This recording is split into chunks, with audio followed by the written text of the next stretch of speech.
welcome to George and Ron special edition, Pro Saints Talk. Ron, how are we doing? Doing fantastic, man. Got a night away from baby JR, baby Ron. So yeah, man, we got a dude's night out. I'm cracking open a cold one and we're recording a podcast. I couldn't imagine a better Thursday night here. So tonight we're going to have fun. There's no Boogie.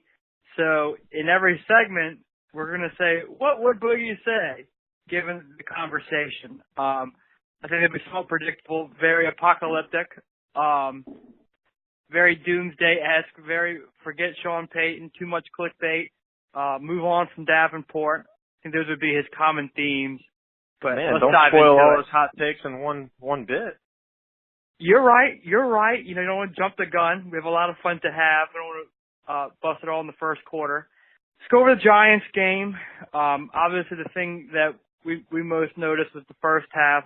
The offense couldn't get the ball across the goal line. Why do you think that was?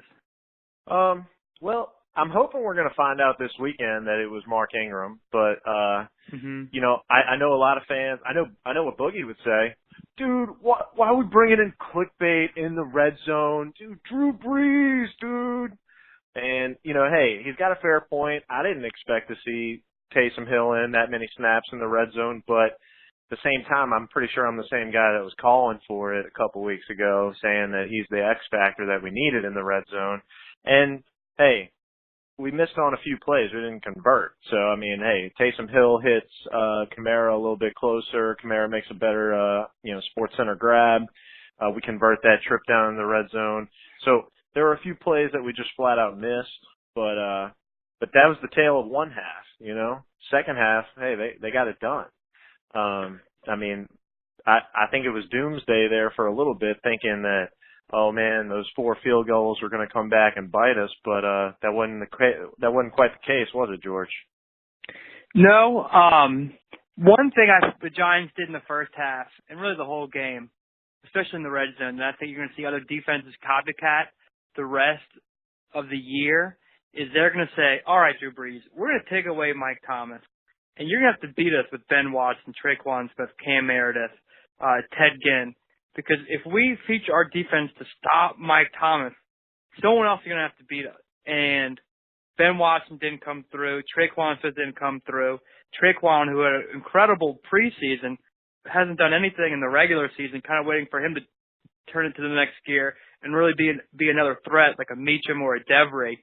That would really make our offense sparkle. Clickbait, what Boogie would have said, like you said, would have been, do you think we use him a little bit too much? Yeah, maybe so. Because maybe it gets Brees out of rhythm, and I was worried about that. So Ingram coming in to be your goal line finisher, he's going to make our offense so much smoother. And Kamara, who's been A+++, is going to be even more effective. You're going to see his yards per carry go up because he's even better as the shake and bake role, the thunder and lightning, the 1-2 punch. He's better as your second guy with Ingram being your guy through the middle. And Kamara was fantastic as the bell cow. Watch him be even better when defenses are getting punished by bowling ball Ingram. And then here comes Kamara to light him up. Our offense is going to take another notch up, if you can even fathom that, which is very exciting going into the most exciting game of the year, Monday Night Football versus the Redskins, because everything's adding up well. Before we go completely into the Redskins game, there's some more things on the Giants game I want to cover, because we beat them soundly. And the scoreboard shows it, especially in that second half. But it wasn't that sound. I want to look back on the fourth quarter. They score a touchdown, get the 2-point conversion. Ted Ginn muffs the punt on the 3-yard line. Our first play, Drew Brees has that rollout, hits Josh Hill down the right sideline. But hold on. And we were on the phone when this happened. Andrews Pete tackled a dude in the end. Andrews Pete got beaten, turns around and just tackles the guy in the end zone. Should have been a holding call. Ref doesn't call it. Had he seen it, that'd be 2 points to the Giants and the ball back. 5 minutes left, down 6. It's a very different game. So I think the Saints are playing well, but they still have a long way to go to be playing their best football. and we're a bit lucky to be at 3-1. Agree, Ron? Wholeheartedly. I mean, we kind of talked about what were realistic expectations going into the first 4 weeks. You know, everybody likes to break down the season in quarters and what we could hope for without Ingram. And I mean, I think we said best case scenario was 3-1. So, you know, maybe not the 3 games that we thought we'd win and the one we'd lose, but regardless, you've got to be happy with it. Going back to what you said, it was a weird game. I think we said that first half, it just felt weird, but like you said, this offense could take a notch up.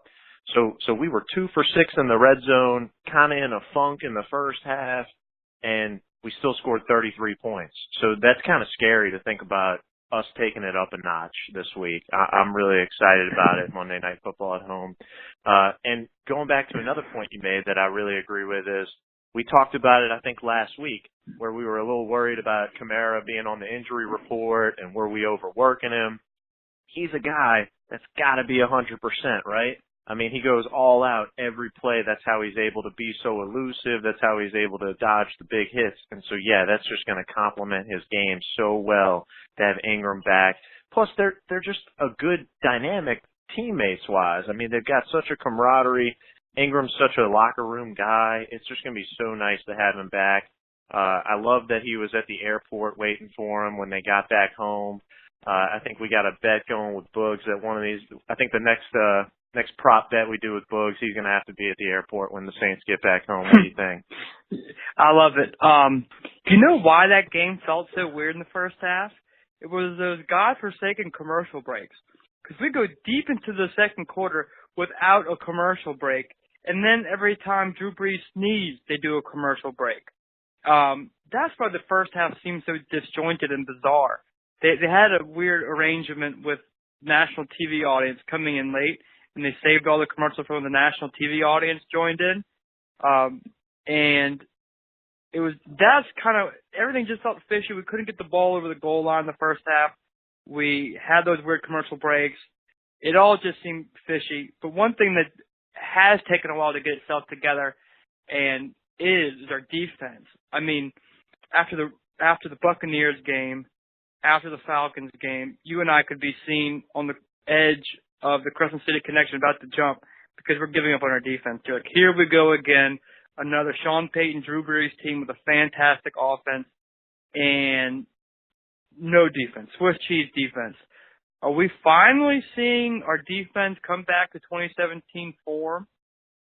If you asked Boogie at the end of that first Giants drive, he would have told you, fire Peyton, fire Dennis Allen. They all need to go. Aaron Glenn, what a joke. But, hey, I hate to say I told you so, but they did find their swagger in this game. Yeah, I mean, Eli Manning had a pretty good completion percentage, but I think a lot of that was because they were checking down so much. They didn't even go deep on us. Now, you know, like I said, I didn't do the film study on it, but I got to think that Dennis Allen finally heard the message of Peyton in his ear, like, if you give up one more fucking deep ball. So I think they definitely played it conservative and didn't want to give that up. But yeah, man, they're coming together. Barkley had an all right game, but they stopped him, man. They're tackling so well, which I feel like is such a blessing, man, after going through all those, 2014 through 2016 years where, I mean, you just had no tackling. Vaccaro back there whiffing. I mean, it didn't matter what it was, man. Arm tackles at the defensive line, backers hitting the wrong holes, and then safeties just taking terrible angles. I mean, those were those days. Yeah. But now, I mean, dude, they're chasing, they're taking good angles. D-line's winning matchups. And dude, when they get to the guys holding the ball, they're taking them down. So it's nice to see. Maybe PJ Williams can stay on the field just as a tackler. But it looks like Crawley's back, PJ played well. Really nice to see. Yeah. Well, I mean, he did. He didn't play badly. But they also didn't test him that much.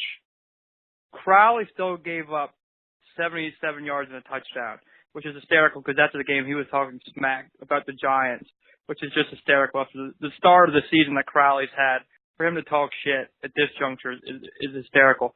The New Yorker, I asked him, why is there such a difference between last year and this year between Lattimore and Crowley. You know, same defensive coordinator, same team, same guys. You don't have Vaccaro back there. That's not the issue. I can tell you that right now. Von Bell can handle that responsibility. Why is the play of both these guys declining? Because cornerback play is all about confidence. And I hate to use this word because I think it's overused, but you said it, swagger. These guys seem to have their confidence back, and that is so necessary for those corners because after that Buccaneers game, no defensive position played well. But then it became every defensive position played well except for the corners.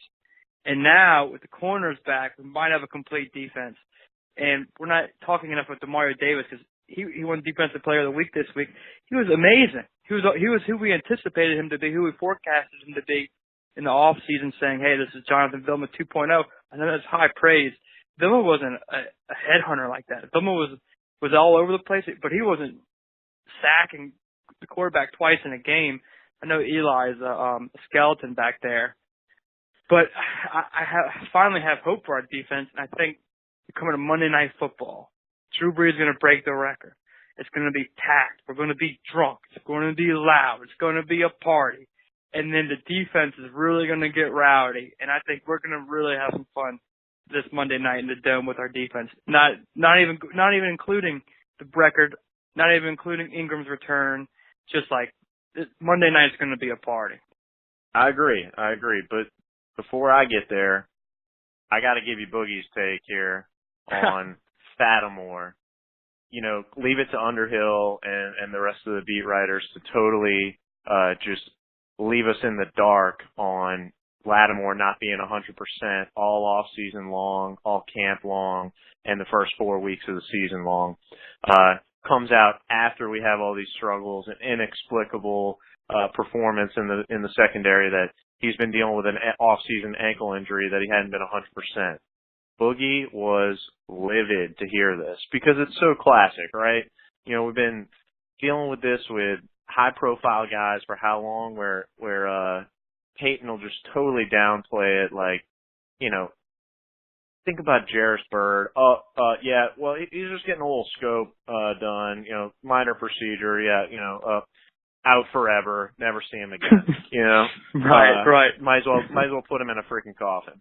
So, yeah, it's just classic, and it, you know, at least it gives us some reason, but it's just one of those things where, okay, why can't we at least acknowledge that in the off season when it freaking happens instead of pumping sunshine about Taysom Hill and how good Marcus Williams is? You know, that's what Boogie would say on that one. But enough with Boogie. Let's transition to Monday night. Like you said, it's going to be a party in the Dome. You know, stand up and get crunk. I'm expecting to hear it no less than 5 times. It's just going to be a great tailgate leading up. We've already previewed how much we're going to be under the overpass, getting everybody's takes on record for everybody to get a cameo shot on this podcast. So it's just going to be a fun time for everybody. I'm looking forward to it, and you know your boy Ron's taking off work Tuesday, so no curfews over here. So let me ask you a question about Monday night. We'll do a Dixie at the Dome on this. You can have the first, second, fourth quarter, or the third quarter. When is Drew Brees going to break the record? I'll let you pick, and I'll put a beer on whatever the opposite of your selection. So let me see here. He needs, let's see, I totally forgot. 210. He needs 202 yards. Is that it? 210. 209 or 210. Like 209 to tie, 210 to win. Okay. Yeah, I'm going to think, I got to think he's going to get that in the third quarter. I just think the flow of the game, Ingram being back, we're going to run the ball a little bit more, I hope. I'm thinking third. I'm thinking third quarter. So you understand, I get 1, 2, and 4, and you just get the third. Oh, yeah. And I'm all on. Okay. I'm all on third. Okay. I get 1, 2, and 4. Dixie at the Dome for that bet. Deal. Yeah. I'm in. And I like what you said about Ingram.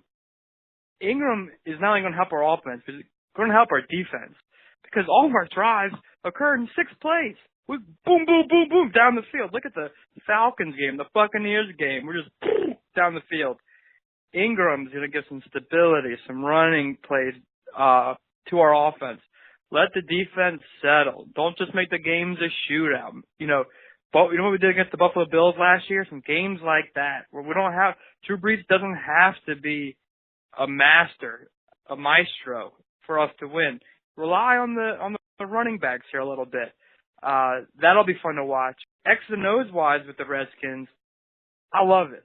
I love this matchup because our Achilles heel is deep balls. Alex Smith is allergic to them. He's a Chad Pennington. He's a dink and dive. He doesn't like to throw the ball past 15 yards, even 10 yards. He just likes to dink and dive. And they're going to run the ball with AP and Thompson. And that's just going to be, they're going to try to grind us out. And in this game, when the dome's rocking, you know, we had that crazy game versus the Redskins last year where the police had to get involved in our section. The Redskins aren't going to be able to keep up. There's just no way. We're going to be so excited and energetic. The Redskins don't know what they're walking into. And then have Kirk Cousins as a quarterback that can, like, move the ball down the field and put up points. Alex Smith's ceiling is like 24, 30 points, and we're going to have that in the third quarter. I agree. They're definitely going to be using that as bulletin board material from last year. Just that was such an epic comeback, but also epic collapse on their part. Yeah, cops definitely had to get involved. We had a few Redskins fans around us that they were talking a lot of smack early on, and then it was kind of like watching somebody peel a Band-Aid off really slowly. It was great, but yeah, no, I think they're going to definitely try to start fast. You know, that's definitely been our MO this year is come down and try to get a freaking 6 or 7 play drive in and score a touchdown. I think one of my questions is with Ingram coming back, where are we going to see Taysom Hill play this week? You know, he got a lot more plays in the run game this past week. Ingram's going to take away some of his playing time, I got to think. So are we going to maybe line him up as a tight end, you know, kind of a flexed out tight end? I don't know what they're going to do to him, but if Peyton's telling us anything, he's not going to regress in playing time. This dude's going to get more involved in our offense just because he's a gamer and Peyton freaking loves him. So I love him. I mean, at the very least, it's very exciting. I grab you like a third grade girl grabs her mom when she gets excited when Taysom Hill's in the game. It becomes can't miss TV. So to answer your question, I don't want to see him in the red zone as much as we did in the Giants. I prefer Ingram in those situations. I think he's great in those 2-point conversions, 3rd and 2, 4th and 1. Little gadget plays on special teams. You know, there's a huge hole in our team right now in punt return, kick return. I like him at kick returner. Our boy Ted Ginn had that awful muff kick on the 3-yard line deep in the fourth quarter in the Giants game to try to sabotage the game for us there. A lot of special teams, maybe a little bit more between the 20s, not just in the red zone. But to answer your question, only God knows. It is so exciting. So much fun, such a mystery on what Clickbait does next. And you know, another role for him is lead blocker. He's a better blocker downfield than Josh Hill, the tight end. He knocks people on their fucking ass, and I love it. And we always talk offense, defense, not enough love to the special teams. Will Lutz is having a spectacular season. Really, ever since his huge, he came off on the wrong foot, pun intended, when we first signed him. But ever since he got through those shortcomings 2 years ago, he's been steady Eddie as a kicker, and it's been fun to watch. Just so much more reassuring than having Hartley out there. That was such a, what's he gonna do? You know, Carney was good and easy to watch too, but his max was like 44 yards. Anything beyond that was just, let's go punt it. So having Will Lutz has been a blessing. Yeah, no, you're right. And how have we gone this far without even talking about the fake punt? Dude. I mean, you knew something was going to be happening this year with Taysom Hill on special teams. And I think that was a really well-timed call. I mean, we were about to go 3 and out for the second drive in a row. Yeah, giving the ball back to the Giants up 7-0. And Sean Payton was getting restless. Yeah, yeah, and we needed a little spark, and we only got 3 points out of the drive, but we got points. So I thought it was definitely worth the call. I don't think it was something that we pulled out too early in the season because there's probably something else up his There's sleeve. more. Oh yeah, yeah, and speaking of more, we kind of talked about this. So I don't know if I got your opinion on this. When we bring in Taysom Hill to run, I guess you call it the Wildcat, even though he is a quarterback, so I don't know if it's really the Wildcat. But when we run that read option, we send Breeze out wide as a receiver. I don't know why we don't just send him all the way off the field and bring in another skill player, another weapon for Hill to throw to. I mean, he is a full-blown quarterback. I mean, it's different if you got Ronnie Brown like he was back in the freaking Dolphins, the original Wildcat back there, and yeah, you want to ditch it out to a quarterback for a double pass or something. I understand that, but I just think that play is probably going to be a lot better if we just bring in another skill player. What do you think? I think we're going to see Taysom Hill. Like on a multiple choice test, is it good to have Drew Brees in the game? Drew Brees out of the game. It's going to be D, all the above. We're going to see Taysom Hill in all sorts of packages. So, yeah, so far, Brees has remained in. I think you're going to see you're going to see plays without Brees with Taysom Hill in, and then you're going to see defenses think, oh, this guy's only a runner, and then get beat deep with Taysom Hill's passing ability. So, all the above is the answer to my question. I agree with you. You can use Drew Brees as a decoy, and it kind of keeps them on edge too, but you're going to see plays, I think, when Drew Brees is not in the game too. And it's going to be exciting with that as well. But now let's go forward, and let's just start pumping up under the overpass. Wait. Sorry. Wait. I just realized this is how I know we're missing Boogie. We just went this far, and we didn't have a dab and bust report. Y'all thought we could do a podcast without Boogie? You must be mistaken. Boogie, tell them like it is. Here we go, baby. Dab and bust report. Dab and bust doesn't look like a bust anymore, Georgie. Looks like he's doing great. Real deal. Dude, I like it. Hey, by week 8, if he's rushing the passer like that, I think the defense is back. Hey, we said Lattimore needed a pick. Didn't get a pick. Ran back to fumble. Defense looks encouraging. We actually stopped somebody. So, hey, I'm encouraged. I told you, 3-1. Dude, I'm pumped. I think it's a turning point. I think we're back. Tampa, we just started a little bit slow. Going into Monday Night Football, go 4-1. So ready, man. Going to be going live under the overpass. Under the overpass crew, we got the trailer. We got the tailgate set up. Come out, 3:30 is start time. 3:30 start time. That's right, Tucker. Tony Ball, 3:30 start time. Now we just got to win Monday. My game prediction is I think we're going to roll. Old Peyton style. Roll, baby. Monday night in the Dome. Breeze is going to break the record. Defense is back. Davenport, bold prediction. Davenport gets 2 sacks this game. 2 sacks. Up to 3 sacks. I love that prediction. Last question for you, Boogie, before we go. Which quarter does Drew Brees break the record? Breeze breaks it, end of the second quarter, on a touchdown pass to Kamara. We love it. Boogie, great job getting on, baby. Awesome. We love you. Awesome. You the man. Let's do it. See you on Monday night.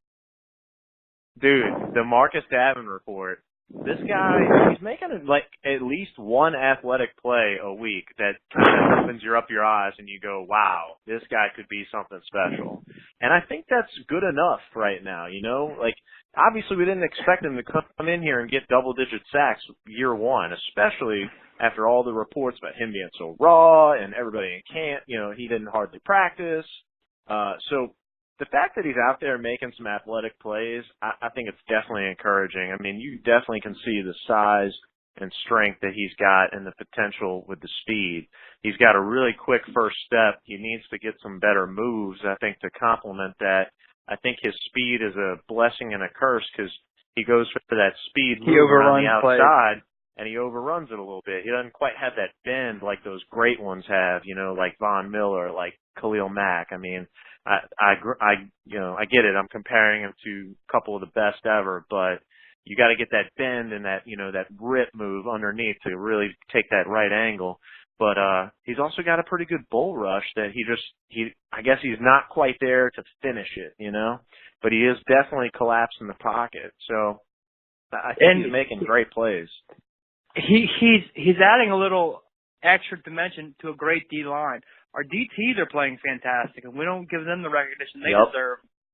Between Rankins, Davison, and Onyemata, aside from Onyemata's time he punched the center on the field goal, I can't think of they've had a great season. Great season. Davison caused the game-winning forced fumble. Rankins is everywhere. He's causing havoc on that interior spot. And then another thing for Davenport is he's playing across Cam Jordan, who's obviously getting a lot of special attention from the offense. So right now, he's being dealt a great hand. You know, Okafor is competent and can handle the job when needed, and Davenport can just go out there and fly. You know, we're not leaning on him too much. One thing is I'd love to see Hendrickson out there more. I'd like to see these two young guys grow together. I really don't know how much of a gap there is between Okafor and Hendrickson at this stage in their careers. I'd like to see Hendrickson be the young guy that grows with Davenport and have those young guys flying out there together. He's always a head-scratching inactive. Now, without further ado, do you have anything else before we start pumping up Monday? No, I'm ready for Monday. Ready for Monday. All right, guys, if you're listening to this, you're cordially invited to the Pro Saints Talk Luncheon. More details to come. We plan to go to Blue Oak, but thanks to Pat Koliva, we know it's closed. So at 1 o'clock, we're going to do lunch somewhere very special. So call or tweet Ron at Pro Saints Talk to get more information. And then at 3:30, Galvez, Poydras, 3:30, Pro Saints Talk will be there answering your questions from you, the fan, from you, the Ronnies, who want to get on. This is your chance. We'll have your microphone ready to hear from you. We're going to have music. We're going to have TV. We're going to have Popeyes. We're going to have camaraderie. We're going to have beer. We're going to have each other. We're going to talk shit about the Redskins. We're going to make good jokes. We're just going to have fun. And you know what? You're invited. Ron, what else you got for the people? And we're not going to have any ice chests. That's right. No ice chests. Hey, it's superstition. Hey, we're not a little stitious. We're superstitious, all right? I like and that. so, and look, man, we said that this was the podcast by the Rons for the Rons, and that's why we're doing this, all right? Everybody's going to get their shot to be a part of this, all right? This is something that you can be a part of bigger than yourself. This podcast is growing, and look, oh man, is it Monday yet? Do they still have those commercials? I wish they did, because I'm saying, is it Monday yet? Come on. You know, if you're on the internet, everything is remembered. So if you're under the overpass and you get on the podcast, you live forever. That moment lives forever because we're putting it on the internet. So together, under the overpass, will live forever. Forever. We're going to leave our legacy, baby. We're going to leave our legacy. We love you. Ron, take us out. Hey, Army's on bye this week, so, hey, Pro Saints Talk, we out here. This podcast dream would only be a dream if not for Andrew Simmons behind the ones and twos doing the hard part. So a big shout out to our sound engineer, Andrew Simmons.